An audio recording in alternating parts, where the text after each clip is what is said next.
E pela graça de Deus iremos continuar em 1 Timóteo 2 e então estamos a ver nas últimas semanas o capítulo, versículo 7,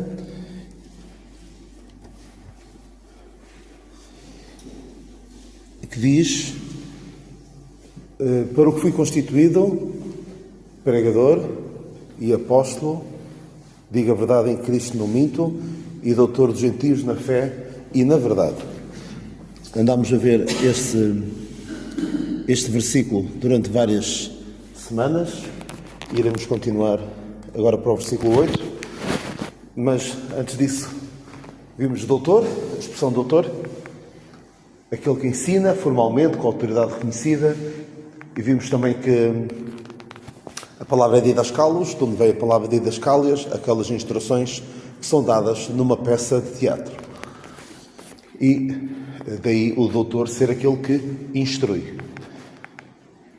E apesar do Senhor, que é o Rabi, é o mestre, o doutor por excelência, Paulo não está a diminuir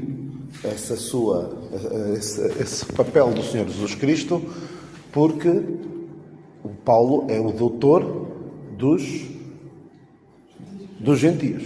Gentios, exatamente. Vimos que Paulo não estaria... E quando ele fala de doutor, quando ele se chama a si mesmo doutor, não é para se pôr em bicos de pés, mas sim para dar importância ao seu ministério, não a si mesmo. E desta semana, até me lembrei do que estávamos aqui a falar, a propósito da crise que houve, principalmente na semana passada, que levou à morte de pelo menos 3 pessoas devido à demora do INEM, e voltou-se a falar da questão de problemática na nossa saúde. Havia um debate entre várias figuras políticas, um deles apoiante de um dos candidatos, mais ligado ao governo, que é um médico até conhecido. E a dada altura, a outra pessoa tratou por você. Ele disse: desculpe lá, mas a mim ou me chama pelo nome ou me chama doutor.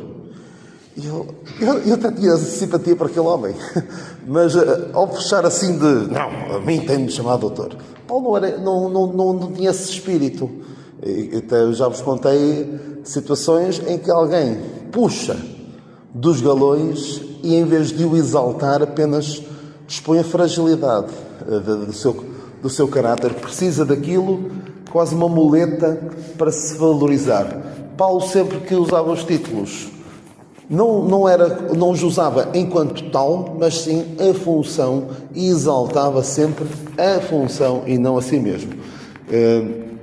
E vimos, por exemplo, que Paulo não se glorificava. Ele disse que enquanto for apóstolo dos gentios, glorificarei o meu ministério. E Paulo, isto acerca de nós darmos demasiada importância a Paulo, ou Paulo dar-se demasiada importância a si mesmo, não dava, nós não damos, apenas apontamos para a unicidade e o caráter distinto do seu ministério. E dei o exemplo de chamar a lei de Moisés, não é abusivo, chamar Evangelho de Paulo. Nós não chamamos, nós dizemos o Evangelho dado a Paulo. E penso que foi Tiago, em Atos 15, que disse que Moisés tem em cada cidade quem o pregue. E nós, por exemplo, na igreja Quinta de Conde, diz: nós pregamos a Cristo, não diz nós pregamos a Paulo. E a igreja Quinta de Conde é das igrejas que nós conhecemos que mais vincadamente defendem este caráter distinto do apóstolo Paulo. E não dizem nós pregamos a Paulo. Não. O nosso ensino incide principalmente nas epístolas do Paulo, porque, como nós vimos, esta parte dos gentios, vimos que Paulo várias vezes fala de ser enviado aos gentios, e vimos depois mais à frente que é nas epístolas do Paulo que nós encontramos a doutrina, a posição, a conduta e o destino da igreja. E recordam-se que eu não sugeri nem ao Zé António, nem ao Armando mudarem de estudo e passarem. Eu disse que o Sermão da Montanha tem lições preciosas para nós. Claro que nós não podemos viver daquela maneira, não é só o objetivo do Senhor, mas podemos tirar preciosas lições, e provérbios também. Claro que sim. Mas não contraria a doutrina. Nós não podemos vir lá e dizer, olha, ali diz que no Sermão do Monte diz aquela passagem, portanto nós agora temos de fazer isso. Não é assim que nós devemos olhar para as passagens. E depois vimos na fé e na verdade, que creio que se refere principalmente ao corpo de doutrina, àquilo em que nós acreditamos.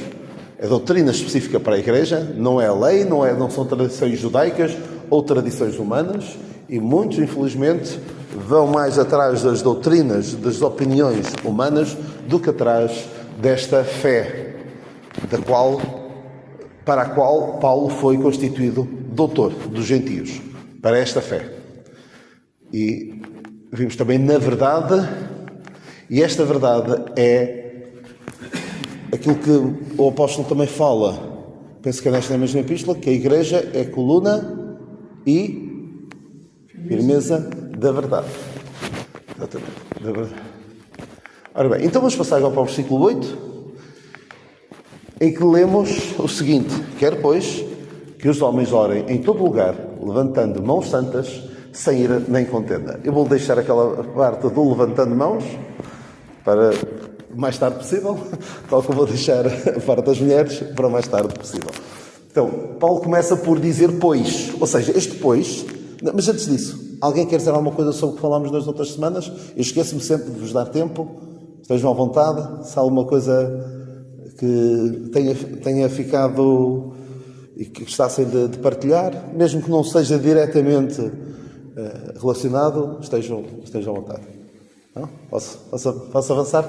Então, este pois está ali por alguma razão, não é? Significa que, em função daquilo que foi acabado de dizer, ele agora diz quero. Significa que o que Paulo diz neste versículo tem por base no versículo anterior o facto de ele ter sido constituído tudo aquilo, pregador e apóstolo e doutor dos gentios na fé e na verdade. Ele agora tem autoridade para fazer esta recomendação. Lá está, enquanto pregador, apóstolo e doutor dos gentios. É algo que tem por base a autoridade que lhe foi dada e o seu ministério para os gentios. Ou seja, ele tem autoridade para fazer aquilo e aquilo que ele está a dizer é algo específico para... Não é que o que vem a seguir é orar. Claro que não vamos dizer que antes os judeus não tinham esse dever, não era essa recomendação viva de que orassem, mas é dada por Paulo com esta autoridade. Não é apenas uma opinião, uma sugestão isolada, ou seja, aquilo não surgiu de nada, surge naquele contexto. E surge também no contexto dos versículos iniciais deste capítulo. Este capítulo começa com o quê? Com o versículo 1. 1 Timóteo 2:1 começa com... Admoestos. Pois, antes de tudo, que se façam imprecações, orações, intercessões e ações de graças por todos os homens. Exatamente. Ou seja, ele está aqui a falar da oração e volta aqui, no início do capítulo, começou a falar da oração e volta aqui a falar, em função de tudo o que está antes. E diz quero. Quero é a palavra polomai. Andei à procura a ver se havia alguma palavra no nosso vocabulário, mas não encontrei. É uma vontade expressa, é um mandamento do Senhor com um fundamento e não um capricho, algo que lhe apeteceu dizer. Olha, eu quero um certo prato de que gosta, eu quero uma bebida, eu quero isto. Não é esse quero, é algo importante. Não é um desejo momentâneo, uma sugestão, ou até algo que do alto do seu autoritarismo eu digo, eu quero isto. Não, é algo com fundamento. Isso gera, ou seja, refere a uma reflexão, um propósito e autoridade. Paulo tinha esta autoridade para o pedir. E há um propósito. E é algo que não surge do nada, surge de uma reflexão. E é curioso que há outra palavra que também significa quero, mas é diferente, é o celo, que significa uma vontade imediata e humana, um desejo pessoal, uma preferência. E Paulo também usa. Ele aqui usa uma palavra que é um querer mais ponderado, mais profundo, não é um desejo imediato. Podendo usar aquela expressão, Paulo usou uma palavra mais profunda. Onde é que Paulo usa isto? Eu penso que esta aqui, 1 Coríntios 7,7, é aquela que diz, queria que todos os homens fossem como eu, exatamente, porque quereria que todos os homens fossem como eu mesmo, acerca do casamento. Mas cada um tem de Deus o seu próprio dom, um de uma maneira, outro de outra. Depois temos também em 1 Coríntios 10:20, e não quero que sejais participantes com os demónios.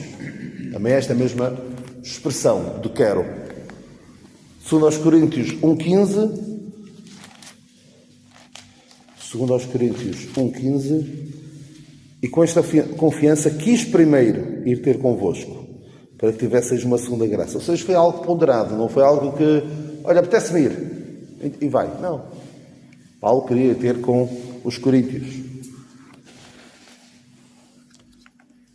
1 Timóteo 2:8, esta passagem, e 1 Timóteo 6:9, que é acerca dos ricos deste mundo. Os que querem ser ricos, aqui já não é Paulo a dizer, não é Paulo a falar de si mesmo, os que querem ser ricos caem em tentação e em laço. O querer ser rico não é algo, de repente, olha, apetece-me ser rico. Não, é algo que resulta, ou seja, é um projeto de vida, querer ser rico. Daí, eu estou a dizer isto também para dar a ideia de algo ponderado, um objetivo. Ou seja, Paulo está aqui a dizer que ele quer, o seu projeto de vida passa pelo desejo de que os homens orem em todo lugar, levantando mãos, sem nem contenda. Não é algo que de repente lhe apeteceu falar daquilo, do nada. É algo que ele se percebe que é importante. E não se fala de esta expressão por algo, este bolomai, não se fala de algo, um capricho, algo que é do momento, mas sim algo de um projeto de vida. E mais, Tito 3:8, e depois há uma também em Filémon, Tito 3:8, fiel é a palavra, e isto quero que devera afirmes, para que os que creem em Deus procurem aplicar-se às boas obras. Estas coisas são boas e aproveitosas aos homens. Fiel é a palavra, e isto quero que deveras afirmes. Quer dizer, algo ponderado. E Filémon 1:13, aquela passagem que Paulo diz que quereria, eu bem o quisera conservar comigo, para que por ti me servisse nas prisões do Evangelho. Paulo queria mesmo muito. Tinha muito desejo de que Onésimo ficasse com ele. Este querer é este mesmo. Porque havia um projeto para Onésimo, não é só porque engraçou com Onésimo, olha, até gostava que ele ficasse aqui. E, volto a dizer, ainda há bocadinho eu falei de que não é um querer, eu quero posso e mando. Ou porque quero ter aquilo. Como alguém como aquela criança que vê uma outra criança a brincar com uma determinada coisa e o que é que diz? Eu quero aquilo. Esse não é o bolomai. Isso é outra expressão que Paulo usa, seria a outra expressão que Paulo usa, que é um quero não tão profundo, não tão ponderado, não tão fazendo parte de um projeto de vida. O projeto que Paulo defende para a Igreja passa por este quero, bastante ponderado e profundo. E depois fala dos homens. Quer, pois, que os homens orem em todo lugar. Homens, é curioso que a palavra homens aparece bastantes vezes neste capítulo, não é? Diz, mas depois, antes de tudo, se façam orações e tal, por todos os homens. Qual é a palavra aqui? É uma palavra que nós usamos. No primeiro versículo, qual é a palavra? Para homens. Antropos. Antropos. A palavra é antropos, de onde vem, tudo começa por antropos, diz respeito ao homem. Antropomorfismo, antropologia, muitas outras. Mas tudo, sempre que ouvimos falar de antropo, está a falar de homem. Aí está a falar do género, da raça humana. Depois, mais à frente, no versículo 4, Deus quer que todos os homens, e aqui não está a falar homens só, só quer para os homens. Não, está a falar de todos os homens. E depois, mais à frente, aparece aqui, quer pois que os homens. E quem é agora estes homens? São todos? Não. Aqui usa outra palavra. Ané. Penso também é daqui que vem andros. Andrologia diz respeito ao género, mas andrógeno. Andrógeno diz respeito ao género masculino. Ou seja, são machos adultos. Quando ele fala aqui desta palavra. Portanto, não é que nós, só tendo a Bíblia em português, não chegamos lá. Porque até pelo próprio contexto estava para perceber. Porque ele está aqui a dizer, quer pois que os homens orem em todo lugar, levantando mãos santas, serem em contenda, e a seguir diz, do mesmo modo, as mulheres. Portanto, pelo contexto, percebe-se que estava.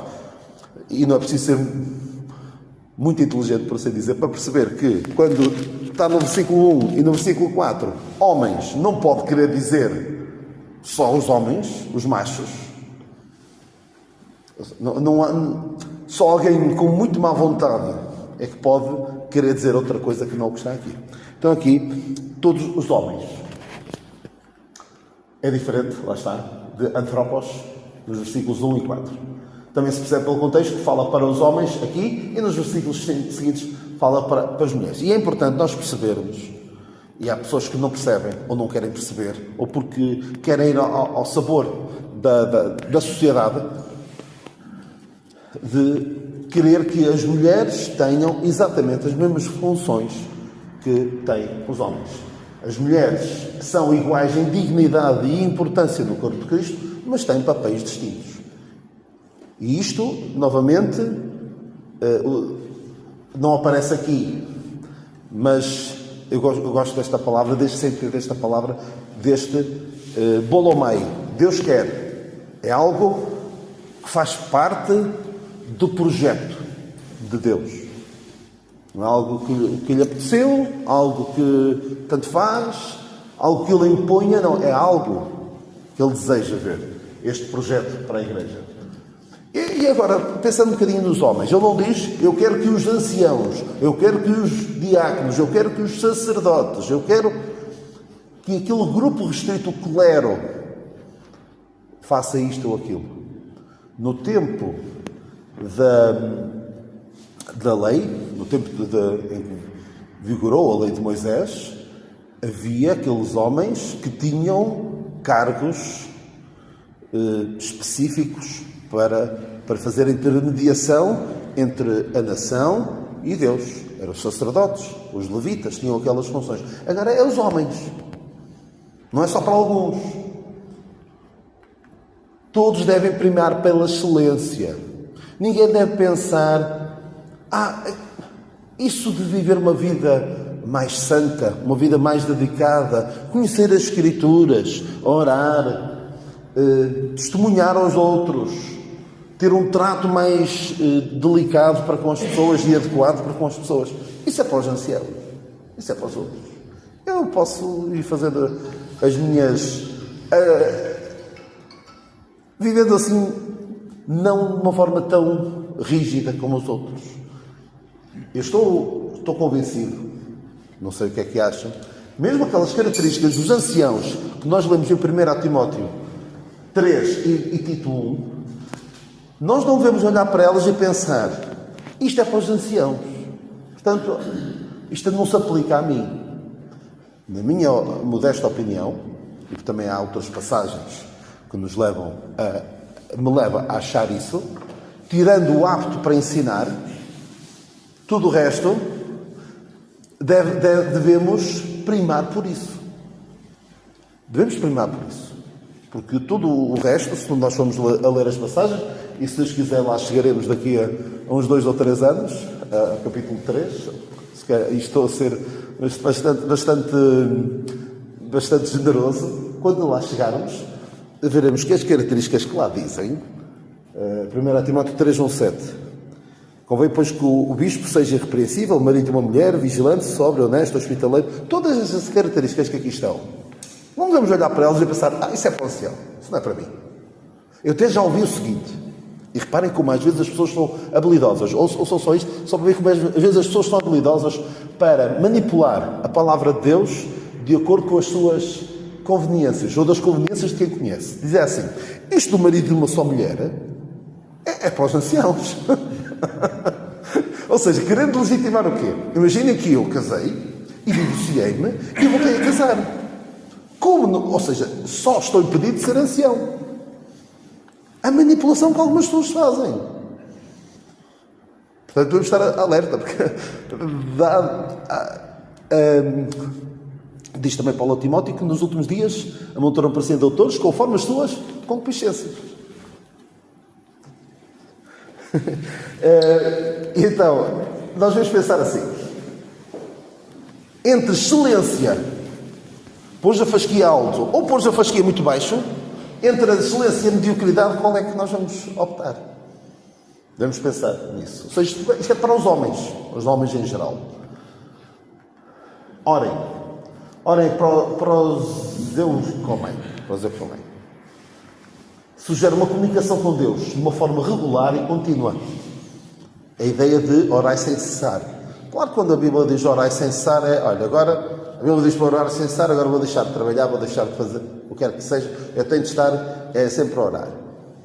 Não, é estarmos num espírito constante de ligação com Deus, de consciência da existência de Deus, de consciência de que Deus tem um plano para nós, de que Deus quer que todos os homens se salvem. Temos consciência de que Deus tem um plano para a humanidade e que quis incluir-nos não na execução desse plano propriamente, mas em contribuir para o progresso da obra de Deus. É ser regular e contínua, não um mero ritual. Agora, vamos orar para aquele sítio específico. Não deve ser esse o espírito. Mas uma comunhão com Deus em benefício de outros. Lá está, o orar pelos outros e também santificação do próprio que ora. Eu gosto muito daquela expressão que Deus mudou o cativeiro de Jó. Quando? Quando orava pelos seus amigos, não é? Faz bem a nós, faz bem aos outros. A ideia de orar sem cessar. E remete, lá está, para os primeiros versículos do capítulo, que nós já falámos várias vezes sobre aquelas expressões que aparecem, as duplicações, intercessões e orações por todos os homens. Em todo lugar. Em todo lugar. Todo é panti, topoi. Lugar, topoi, de onde veio? Topologia. Topologia, uma disciplina maravilhosa que tanto eu, mas acho que mais eu do que o Simão, gostamos muito. Só que não, eu não gostei. Topologia, topo, as palavras começam por topo, significa lugar. Topografia, topólogo, topónimo. Topónimo é o nome, por exemplo, São João Nadeira é o topónimo.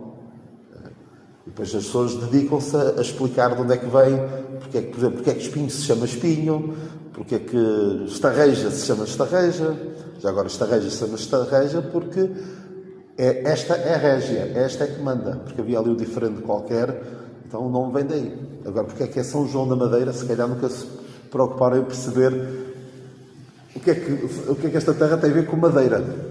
Será que tem a ver com a Ilha da Madeira? Ou será que aqui havia muita madeira? Não sei. O topónimo, dedicação, a toponomia estuda os lugares. Então, en panti topoi. A oração não deve estar restrita a lugares. Ora, este sítio é especial para orar. Se bem que Devemos, se queremos ter sossego, não vamos para o meio da rua orar. Não é? Havia alguns que faziam isso, não era? Faziam isso com que propósito? De estarem mais concentrados na sua oração? O Senhor até diz, fecha-te no quarto, não é? E ora. Mas lá está, também há aqui uma diferença. Nós podemos orar em todo lugar. E não deve, lá está.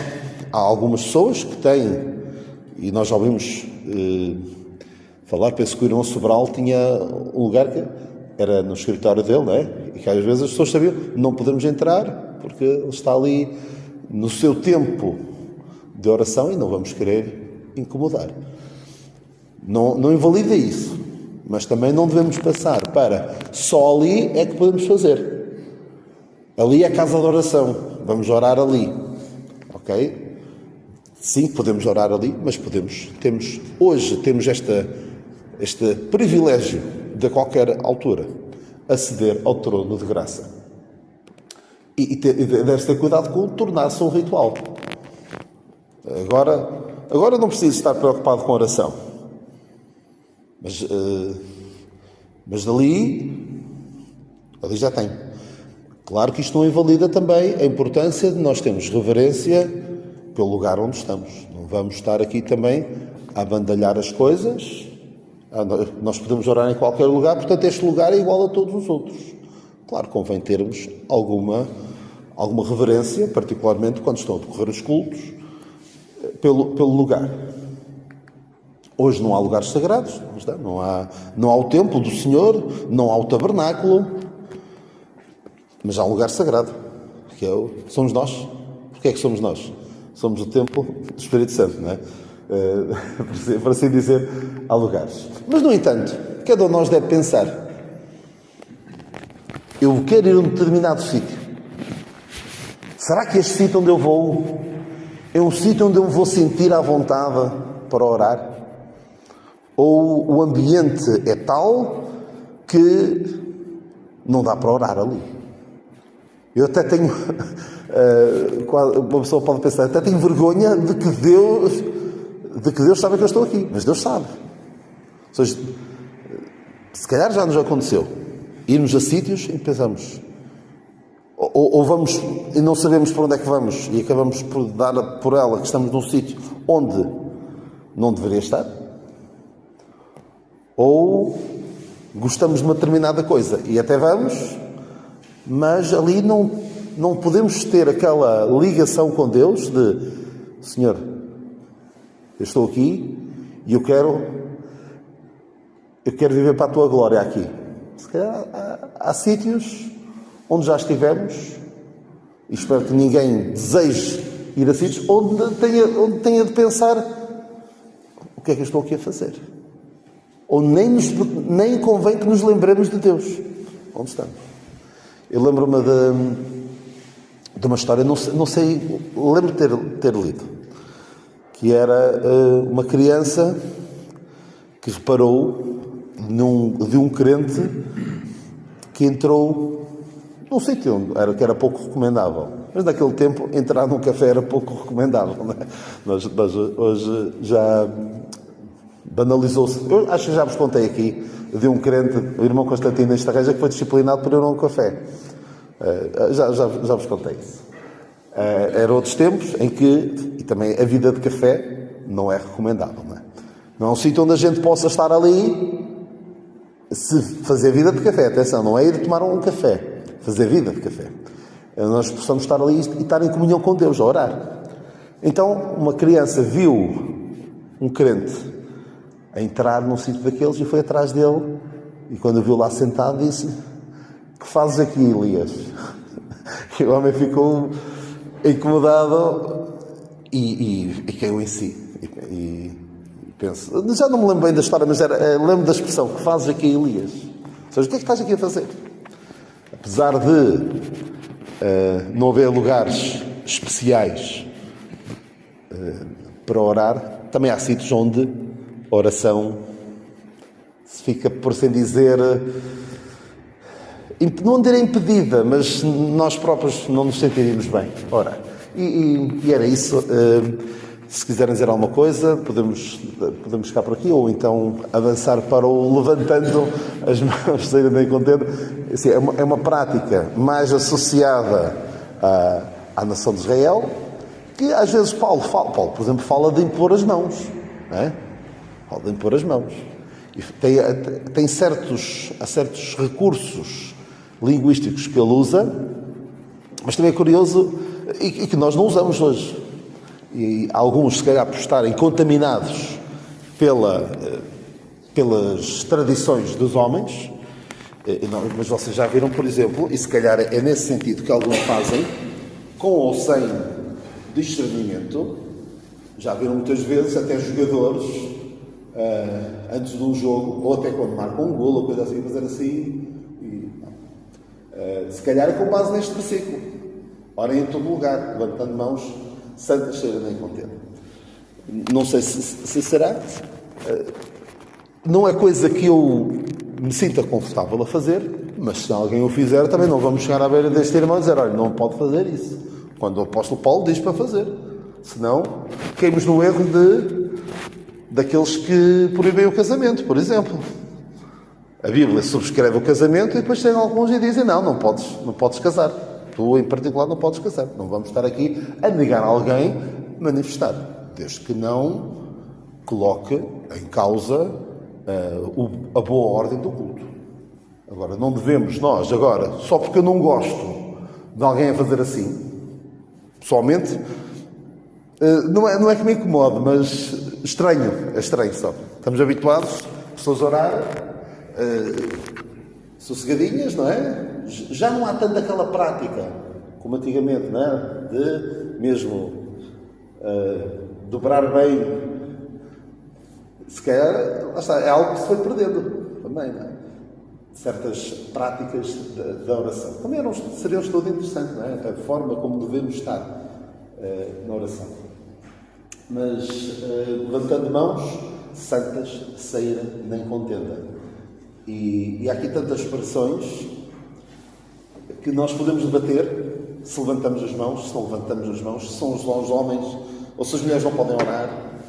E se calhar passa-nos ao lado a importância de orar. E orar é mesmo importante para todos. Aqui ele fala em particular dos homens que devem orar em todo lugar, porque as mulheres não devem orar em todo lugar. Por exemplo, as mulheres na igreja, audivelmente, não devem orar porque estão a conduzir a congregação. Devemos orar e quando estamos a orar que é algo que muitas vezes nós dizemos, mas também vemos muita gente a falhar nesse aspecto. Quando estamos a orar não devemos usar eu, mas sim, estamos a levar todos a oração. E uma irmã não o deve fazer por causa do que Paulo diz assim. Ficamos então por aqui e continuaremos e terminaremos este versículo, se o permitir, na próxima semana.